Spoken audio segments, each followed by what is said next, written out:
How to fix REDnote app keeps stopping. Now the reason why your REDnote app keeps stopping is because you have a corrupted application installed to your device. Now there is a simple way to fix this problem. It is by uninstalling the application completely from your device, or just go ahead and making sure that you are using the updated version of the application. Now to do this, you simply want to go ahead and open up your application downloader.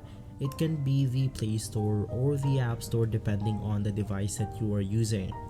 Once inside, you want to navigate or search for the REDnote app, and from here, if there is an update button, you want to make sure that you go ahead and click on that button first and see if that works.